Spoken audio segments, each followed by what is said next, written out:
C பாரு பாரு வராரு குண்டு அடிக்கிறாங்க ப்ரோ இவங்க.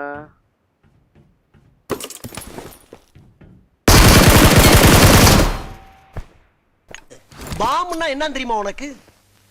ஒரே பாம் மெட்ராஸ் சிட்டியே க்ளோஸ். ஆனா நான் அத பண்ணல. சின்ன பாம் எப்படி அடிக்கிறாங்க ப்ரோ அப்படின்னு சுண்டி விட்டேன். ஒரு police station 4 PC spot out.